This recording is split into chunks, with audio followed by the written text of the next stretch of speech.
students, today we are going to start the transmission of nerve impulse from the topic control and coordination. We will study the transmission of nerve impulse, how it occurs.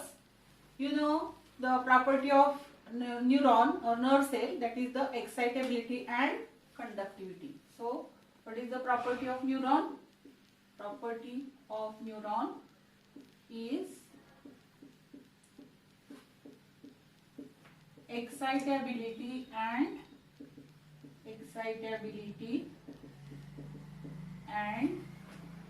conductivity.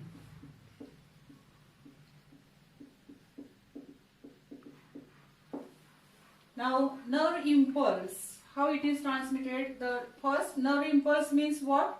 It is the wave of electrochemical disturbances along the length of neuron.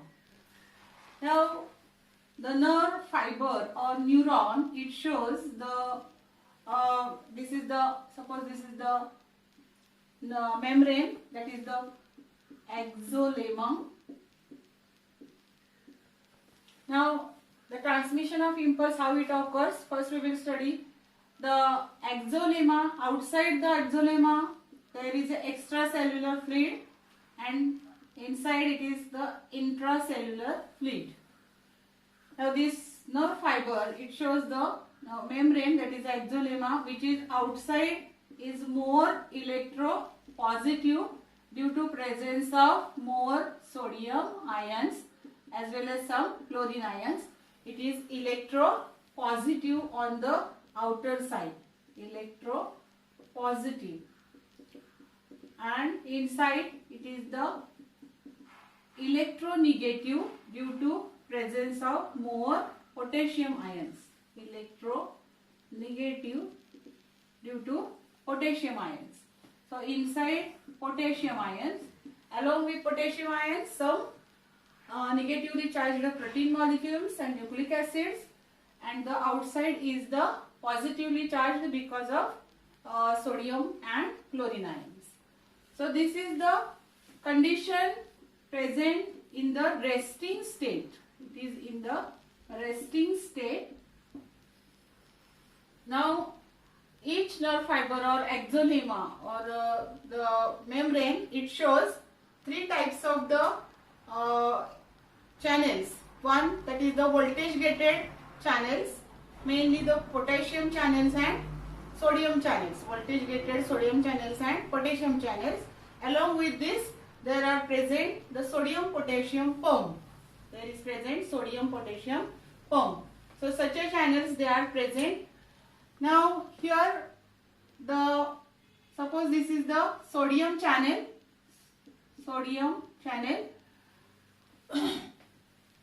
and some potassium channels are also present along the length, potassium channels.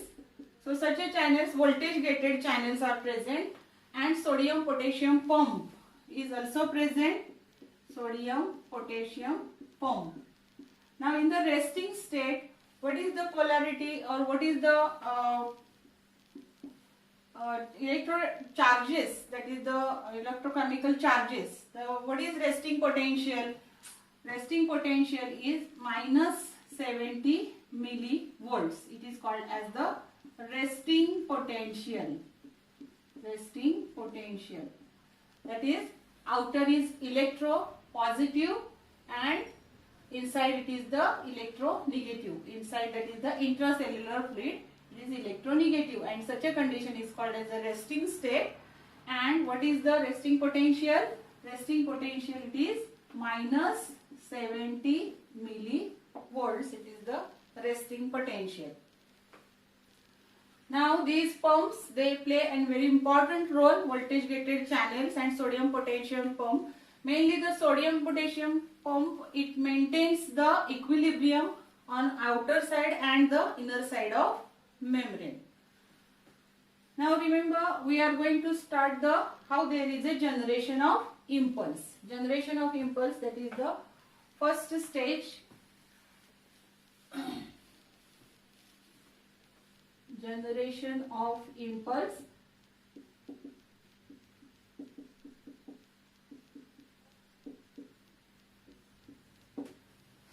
Now here, this is in the resting potential. The outer side is electropositive and inside is the electronegative. Now what happens when impulse reaches? When impulse reaches the neuron, there is a change in the polarity and there is electrochemical disturbances takes place, and the voltage gated channels, that is the sodium channels, these are the voltage gated sodium channels which were first closed, they get open.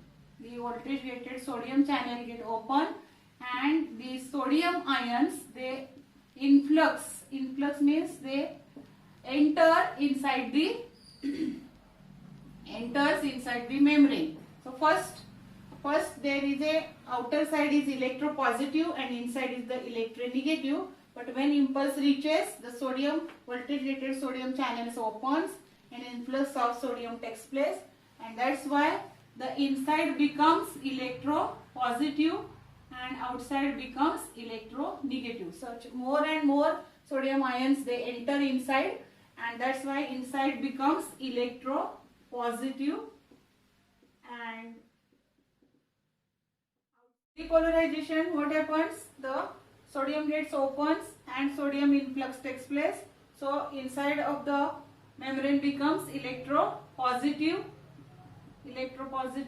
and outside becomes electronegative. Electropositive, outside becomes electronegative.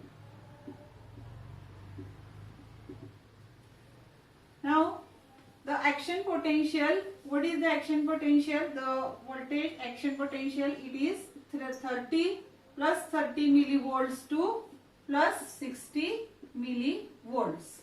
So here it is the action potential.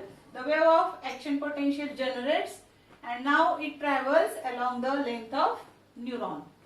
So this is the depolarization. In depolarization means their action potential generates and the action potential is 30 plus 30 millivolts to plus 60 millivolts. Now we are going to study repolarization. Repolarization means repolarization, that is the resting potential, the original state of the neuron. Now again the back to original state, that is called as the resting potential, and we have studied that the outer, how it becomes again the resting potential. Now in the depolarization state, their outer membrane is electronegative and inside it is the electropositive. But in this stage, when there more and more sodium ions are present inside the membrane, the influx stops, means the sodium gets closed and now potassium gets open. Now potassium gets open, so voltage channels, voltage gated channels, potassium channels opens and the potassium ions, they comes inside. More and more potassium ion comes inside, enters inside. So inside becomes now again electronegative due to influx of potassium ions, and outside becomes electropositive due to more and more sodium ions. So this condition, it is the resting potential, which original condition of the nerve fiber. Now the refractory period. What is refractory period? Refractory period means here there is no excitability of neuron. Excitability of neuron. It is the period between repolarization and depolarization. It is called as the refractory period. So there is no any excitation of the neuron. So after some refractory period, there is a repolarization occurs. So such a wave of repolarization, then again depolarization, after this depolarization, again repolarization, it happens continuously, and this is called as the transmission of nerve impulse. So this wave of transmission of impulse, action potential, it triggers the next part, and the original part or first part becomes repolarized. Such a wave of transmission, it occurs all along the length of nerve fiber. Now in case of the myelinated neuron, there is, in case of myelinated neuron, what happens? In myelinated neuron, the myelin sheath is present all along the length of nerve fiber. Myelin sheath is present, and due to this there is no exchange of ions at this myelin sheath. So myelin sheath don't allow the exchange of ions. So where exchange of ion takes place? It takes place at the node of Renneweyer. Node of Renneweyer, and here the sodium potassium pump acts, and when impulse is generated, what happens? The sodium influx by sodium gated channels takes place, and action potential generates, and it generates then next node of the Renneweyer. It travels at the next node of Renneweyer by jumping method. This is the jumping of this impulse. Jumping of impulse. So such a conduction of impulse is called as saltatory conduction. Saltatory conduction. In this conduction, their impulse jumps from one node to next node, and this is called as the saltatory conduction. Now in myelinated neuron, it happens in the faster rate. Myelinated neuron, it occurs very fast.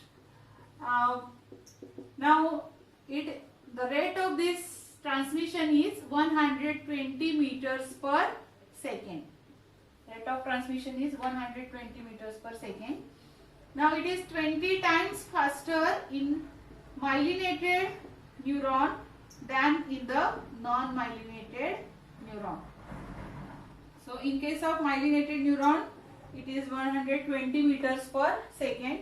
Due to nodes of Renneweyer, their fast transmission of impulse from one node to next node by jumping method, and it is called as a saltatory conduction of impulse, and it is 20 times faster in myelinated neuron than the non-myelinated neuron. So here we have completed the transmission of nerve impulse.